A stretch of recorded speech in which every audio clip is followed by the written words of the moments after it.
শুধুমাত্র ধর্মের বাহানায় কেউ কেউ জান্নাতের বরাদ্দ দিচ্ছে, সেই বাহানায় যেন আমরা বিভ্রান্ত না হই। এই দেশে যাতে আর কোনোদিন ফ্যাসিবাদের উৎপত্তি না হয়, অগণতান্ত্রিক শক্তির উৎপত্তি না হয় এবং স্বৈরতন্ত্রের কোনোদিন যেন উৎপত্তি না হয়, সেরকম একটি সংবিধান আমাদেরকে সংশোধনী আনতে হবে।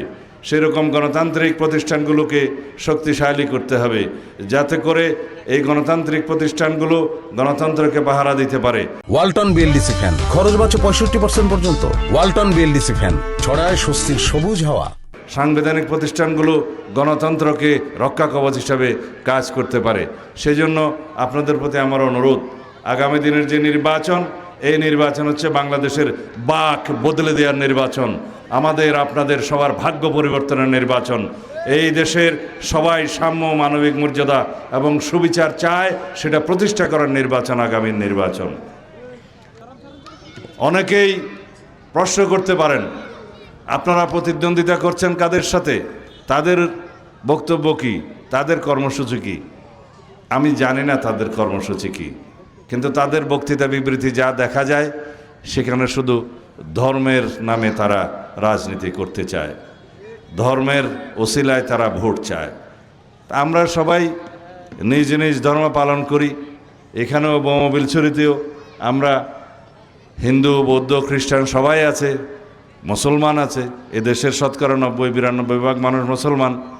আমরা যার যার ধর্ম স্বাধীনভাবে পালন করি, যার যার উপাসনালয়ে স্বাধীনভাবে যাই।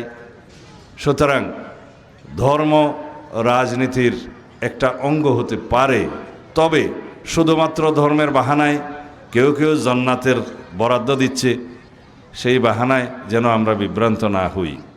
কারণ এদেশের মানুষ, এই সমস্ত ভূখণ্ডে যারাই আমরা বসবাস করি, ধর্ম, বর্ণ, জাত পাত, ভাষা, সংস্কৃতি নির্বিশেষে আমরা সবাই বাংলাদেশি। এদেশের মানুষ, আমাদের সবার অধিকার সমান, সাংবিধানিক অধিকার সমান, গণতান্ত্রিক অধিকার সমান। আমাদেরকে মানবাধিকার এবং গণতান্ত্রিক অধিকার সমুন্নত করতে হবে, প্রতিষ্ঠা করতে হবে। সবাইকে বাংলাদেশের মালিকানা ফেরত নিতে হবে। এই মুক্ত, স্বাধীন, গণতান্ত্রিক পরিবেশ আনার জন্য আমাদের সন্তানদের রক্ত দিতে হয়েছে, শত সহস্র জীবন দিতে হয়েছে।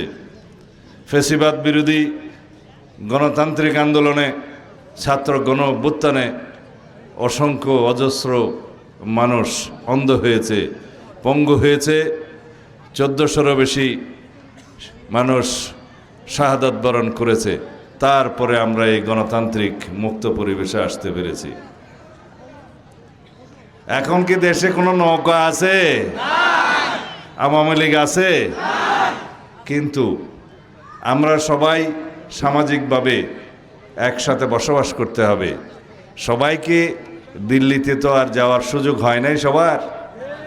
শেখ হাসিনাও সবাইকে নিয়ে যেতে পারে নাই। যারা আমাদের ভাই বন্ধু আছে, বিভিন্ন সময় বিভিন্ন দল করেছে বা এখনও করছে, এটা তাদের স্বাধীনতা, করতে পারে। কিন্তু আওয়ামী লীগ কোনো রাজনৈতিক দল নয়। এটা একটা গণহত্যাকারী, ফেসিবাদী একটি মাফিয়ার শক্তি। কোনো রাজনৈতিক চরিত্র আওয়ামী লীগের ছিল না। কিন্তু আমরা যারা এখনও পর্যন্ত দেখি যে আওয়ামী লীগের প্রতি সহানুভূতিশীল, তাদের প্রতি অনুরোধ, আপনারা বাংলাদেশের পক্ষের শক্তির সাথে থাকেন। কারণ আওয়ামী লীগ কখনো বাংলাদেশের অস্তিত্বে বিশ্বাস করেনি। তারা এই দেশকে ভারতের করদ রাজ্যে পরিণত করতে চেয়েছিল। অবশেষে তারা গণ অভ্যুত্থানে পালিয়ে যেতে বাধ্য হয়েছে, আশ্রয় নিয়েছে তাদের নিজের দেশে, ভারতে, দিল্লিতে। সুতরাং যারা আগে আওয়ামী লীগ করতেন, তাদের নিশ্চয়ই ভুল ভেঙেছে। তারা বাংলাদেশের স্বাধীনতায় বিশ্বাস করবে, বাংলাদেশের গণতন্ত্রে বিশ্বাস করবে, এটা আশা করি। তো সুতরাং বাংলাদেশের শক্তির পক্ষে আপনাদের থাকতে হবে।